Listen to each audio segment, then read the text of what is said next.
Bienvenue sur Africa 24 pour cette nouvelle édition de l'Africa Tonight. Voici les titres de l'actualité. En République démocratique du Congo, Vital Kamerhe se désiste en faveur de Félix Tshisekedi. Les deux opposants ont signé un accord de coalition ce vendredi 23 novembre dans la capitale kenyane en vue de la présidentielle du 23 décembre. À Marrakech, au Maroc, en marge du sommet Africité 2018, plusieurs villes du continent se sont engagées à mener des actions concrètes pour réduire le nombre d'enfants vivant dans la rue. La campagne se nomme « Des villes africaines sans enfants en situation de rue ». Et puis au Cameroun, le gouvernement envisage d'augmenter les recettes fiscales dans son projet de loi de finances pour l'exercice 2019.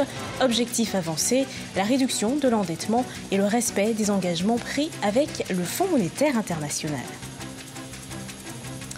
Désistement de Vital Kamerhe en République démocratique du Congo. À quelques jours de l'élection présidentielle, l'opposant Vital Kamerhe a annoncé se retirer de la course à l'élection présidentielle et ce en faveur de Félix Tshisekedi. Les deux opposants ont signé un accord ce 23 novembre 2018. Regardez ce sujet de la rédaction. Vital Kamerhe se désiste en faveur de Félix Tshisekedi. Les deux opposants ont signé ce vendredi 23 novembre dans la capitale kenyane un accord de coalition en vue de la présidentielle du 23 décembre en République démocratique du Congo. En cas de victoire, Félix Tshisekedi garantit à Vital Kamerhe le poste de Premier ministre. Ces deux poids lourds de l'opposition congolaise s'engagent à mutualiser leurs moyens politiques, matériels et financiers. L'UDPS et l'UNC félicitent les présidents Vital Kamerhe et Félix Tshisekedi pour leur sens élevé de l'intérêt général et rendent hommage appuyé au président Kamerhe pour son humilité, traduite par son désistement en faveur du président Félix Tshisekedi afin de maximiser les chances de l'alternance dans notre pays. Les deux opposants ont nommé leur accord ticket gagnant. Leur objectif, stopper la coalition au pouvoir, remporter la présidentielle du 23 décembre et élaborer un programme commun de gouvernance pour l'émergence de la RDC avec pour priorité la restauration de la paix dans l'est du pays. Dans le cadre de l'accord, Vital Kamerhe devient le directeur de campagne de Félix Tshisekedi au sein de la nouvelle coalition baptisée Cap pour le changement. Il n'y a rien de surprenant compte tenu du parcours politique de Vital Kamerhe. Il a toujours été inconstant et quant à Félix Tshisekedi, bien évidemment, il s'est rendu compte qu'il s'était trompé à Genève en signant cet accord qui mettait en avant la candidature de Martin Fayulu pour le compte de l'opposition. L'accord peut tenir pour la bonne et simple raison qu'on est à moins d'un mois de la tenue de l'élection présidentielle tant attendue. Donc, il serait peu probable d'assister encore une fois à un revirement de Vital Kamerhe d'ici là. De son côté, le camp présidentiel réuni au sein du Front commun pour le Congo fait campagne pour Emmanuel Ramazani Shadary, ancien ministre de l'Intérieur. La campagne électorale se terminera le 21 décembre 2018, soit 2 jours avant l'élection présidentielle. L'enjeu est historique, permettre une première transmission du pouvoir pacifique depuis l'indépendance obtenue en 1960.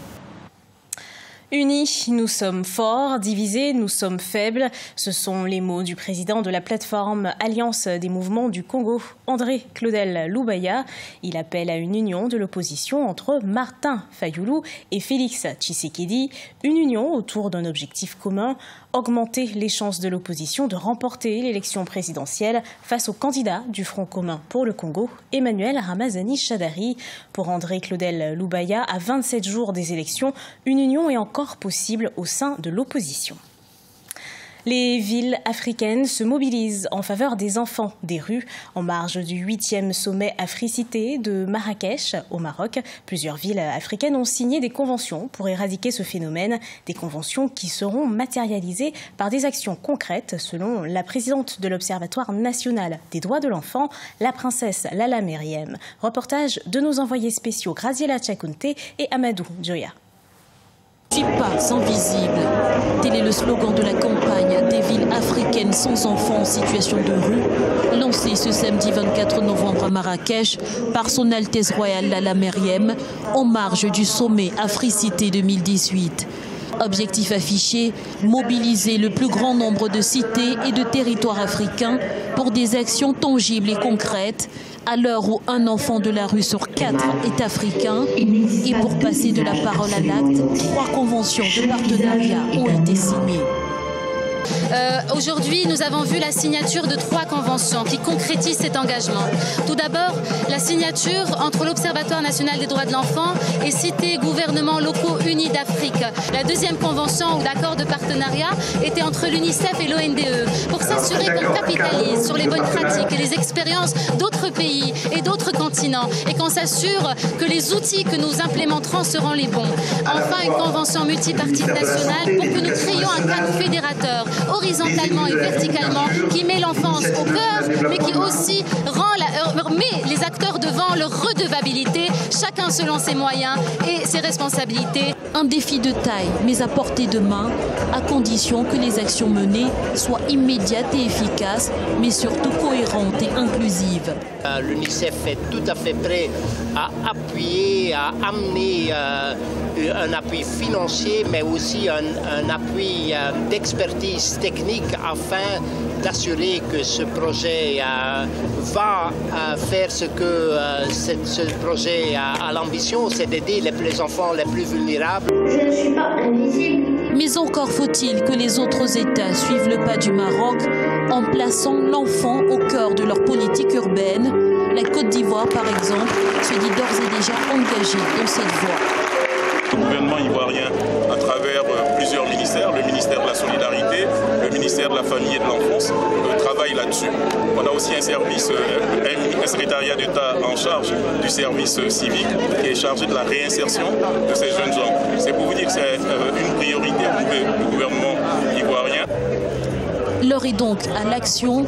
Un comité d'expertise et de suivi permettra d'institutionnaliser les engagements pris à Marrakech, d'assurer le suivi des actions entreprises dans les villes africaines et d'améliorer les outils d'intervention en faveur des enfants.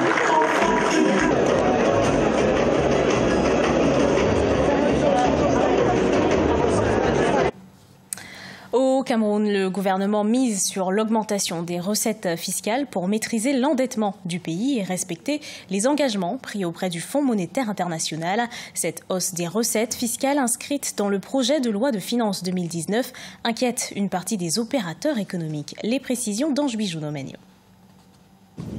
Le gouvernement camerounais envisage de rehausser les recettes fiscales dans son projet de loi de finances pour l'exercice 2019. Il s'agit pour les autorités de faire face à certains défis socio-économiques, mais aussi de se conformer aux engagements souscrits avec le Fonds monétaire international. Une pression fiscale qui soulève déjà des inquiétudes au niveau des opérateurs. J'aurais pu prendre la défense des opérateurs économiques, mais ma position reste nuancée, en ce sens que dans la pratique, on se rend compte que c'est les mêmes personnes qui sont donneurs d'ordre dans le cadre des commandes publiques, qui sont encore les mêmes à venir à travers ce que je peux appeler des entreprises près de nous pour gagner tous ces marchés-là. Donc je crois que c'est ça qui a déterminé l'État à dire autant vous me payez dans assez d'argent au niveau de l'enregistrement, parce que si ça avait été des opérateurs différents, on se serait quand même plaint. Donc c'est pour ça que moi je nuance ma position. Parmi les mesures proposées, on note l'élargissement du champ d'application du droit d'assises aux boissons gazeuses importées, aux produits cosmétiques et aux articles de la friperie entre autres. Le gouvernement prévoit également l'institution d'une nouvelle modalité alternative de collecte des droits et taxes de douane sur les téléphones et les logiciels importés. Il s'agit, à travers ces mesures, d'accroître la mobilisation des recettes internes à travers une augmentation du taux de la pression fiscale, un resserrement des dépenses publiques et une maîtrise du rythme de l'endettement du pays. Selon le gouvernement, ces nouvelles propositions permettront de faire face aux grands enjeux et défis du pays. Il s'agit entre autres de la maîtrise des contraintes sécuritaires à l'intérieur comme aux frontières et le parachèvement de la mise en œuvre du plan d'urgence triennal pour l'accélération de la croissance. Il se nomme Image, sa fonction surveiller les forêts pour lutter contre la déforestation. Le gouvernement ivoirien s'est doté de cet outil de surveillance satellitaire pour mettre un terme à la déforestation clandestine. De 16 millions d'hectares au début des années 90, la forêt est passée à environ 2,5 millions d'hectares aujourd'hui. Matidia Diaby. Depuis lundi 19 novembre 2018, le gouvernement ivoirien dispose d'un nouvel outil de gestion des zones forestières. Il s'agit d'un outil de surveillance satellitaire dénommé Image, conçu par le cabinet britannique Vivid Economics et mis en application dans le cadre du projet Partenariat international pour l'application d'imagerie satellitaire dans la gestion de la foresterie et du boisement. C'est un outil technique qui doit prendre en compte un espace.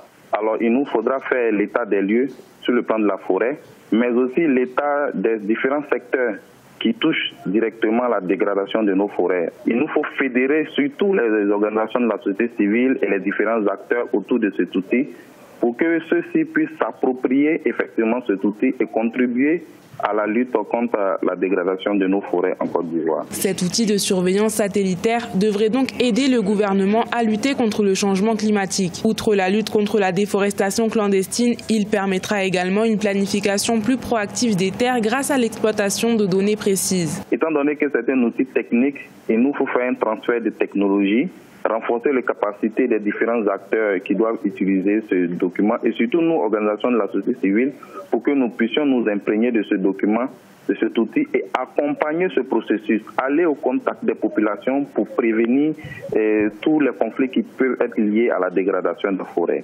Les autorités entendent étendre l'utilisation de cet outil à l'ensemble du territoire ivoirien et l'orienter vers d'autres secteurs tels que les infrastructures, la construction, la démographie, l'industrie ou encore les mines, notamment en ce qui concerne la surveillance de leur pillage clandestin. Ce journal a été préparé par l'ensemble de la rédaction. Merci de l'avoir suivi. Retrouvez dans un instant une nouvelle édition d'Actualité sur Africa 24.